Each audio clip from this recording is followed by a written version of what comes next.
Julian Minnesone here with you alongside Alex Crescenti. You had a busy night in the Valley, a lot of great games. Yeah, going back and forth. And one of the teams in particular, they're trying to do what be considered very hard to do. Yeah. Put on the perfect season. They got it going on. Let's head out east to East Valley, where the Knights are hosting the perfect Pullman Greyhounds. Now, opening tip of the game, Luke Holkeck is going to come down with it for the Knights. Has an open look at the three and decides to knock it down. Exactly the start you need. Greyhounds come right back down the court, though. The big man, Austin Hunt, gets the short turnaround to go down. Barely needs to leave the floor there, Julian. He is a menace. Just before the end of the quarter, Holkeck left open again, sinks the three again to make it a three-point game.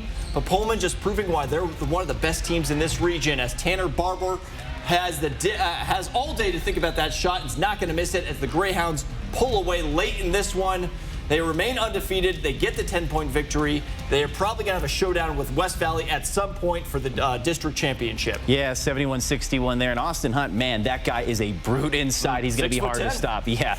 Now, in the first game of the evening, it was the Pullman girls taking on the Knights as East Valley's in search of their first win of the season. We pick it up in the fourth quarter. Greyhounds already up big, and they'll force a turnover right here. Getting the ball up court quickly to Sophie Armstrong with a nice little hesitation and gets the jumper to go down, just like they teach you in practice, folks. Now, a few possessions later, it's Marissa Carper receiving the pass in the basket. That's good as Pullman extends their lead. But East Valley is still fighting to the very end as freshman Abby Moore go ahead and drain the three-pointer to give her team a little confidence boost right there. But the night belonged to Pullman as Jenna B. Harris drive to the basket, missed layup. But no, Lindsey Bjorn says, I'm right there. I got you, girl, with the putback score. Pullman cruises ahead to a 53-17 victory.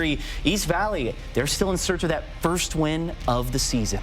Well, the Mead girls took a trip out past the Valley to take on Ridgeline this evening, and the Panthers were clicking early and often in this game. In the first quarter, it's a scoreless game until Addison Wells Morrison doesn't even need the dribble to knock down the three contested in her face.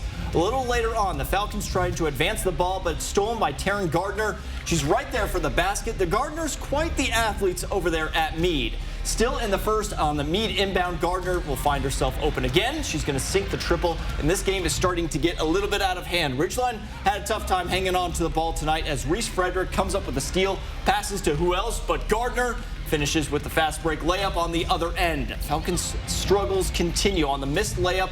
That's going to lead to yet another fast break opportunity for the Panthers. This time it's Bryn Smith scoring the basket as Mead was cruising all night long. They end up winning this one 62-37. Good on Ridgeline not giving up in that one, getting a lot of points there in the second half. Staying out at Ridgeline, it was the Panthers and Falcons boys capping off the evening, start of the second half, and Mead with the lead and looking to add to it. Max Allen drives to the bucket and gets it to go, and the foul for the three-point play. But on the other end, it'll be Tanner Smith, this time going to be left wide open in the corner, and you're not going to miss many of those. He sinks the triple. A couple possessions later now, Panthers getting a little reckless at the inbound, and Dakota Means comes up with the steal, dishes to Smith, who finishes the lay-in. Easy two there, but that's where the Panthers start to impose their will as Allen will drive to the hoop. Can't get the call, but he does get the basket. I guess that's the one you're going to choose if you're going to get one right there. Then on the Mead inbound, Nolan Braun receives the pass, gets the short jumper to go as the Panthers pull away from the Falcons. Mead boys, they end up winning this one strong, Alex, 70-62. They got a pretty good team over there. Yeah, if both the boys and the girls can play like they played tonight, they can make a deep run